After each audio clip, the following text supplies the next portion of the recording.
Corona virus, Allah ka tsare bayan ka. Corona virus, aiko da fa'ilillahi.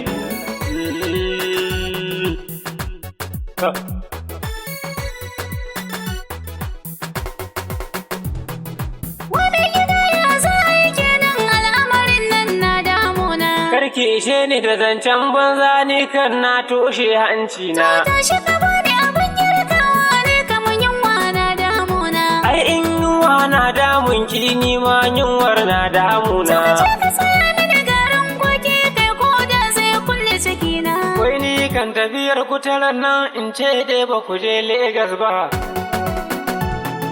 Ni da nake magana ta abinci kai fuskar ka kake boyewa. Ba mu da manja ba mu da mage ba mu da ko garin tokawa. Dan kotar binki mu kama salati duka ilaya ake komawa. Tashi ka fita ka nemo gari ni in samu abin tokawa. Wai uban wane ne zai fita ni kan anti corona tana zagawa. Mamar kaltumadi na a sannu kin fa daɗe baki yo ya aji ba. Bani da ko zai faɗa miki ke baki san hakurin yunwa ba. Ko a abokai ka je ka nema ai na san ba za ka rasa ba. Allah na kula wannan matar ba ƙaunar in rayu take ba. Dan Allah ka fusata ka tashi an ce cuta ba mutuwa ba. Na san cuta ba mutuwa ba, kuma cuta ba inuwa ba. In ba gwamnati ce ta sake ba ko windo ba zan leƙa ba.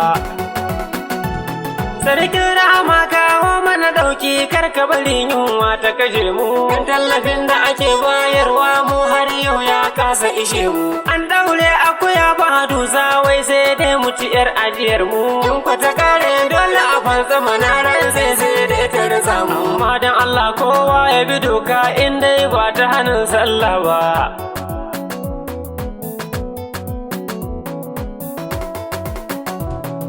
Sako ne daga sani liyali yanayin nufin na sanarwa mutane. Mu zauna a gida mu kiyaye al'amarin nan da ya kunne. Mu bi shawarwarin likitoci kar mu bari kura ta ga kunne. In an zo tallafa wa mutane to ni din makar a cire. Don in ba gwamnati ta dafa ba ban san yaushe zan yi kiba ba.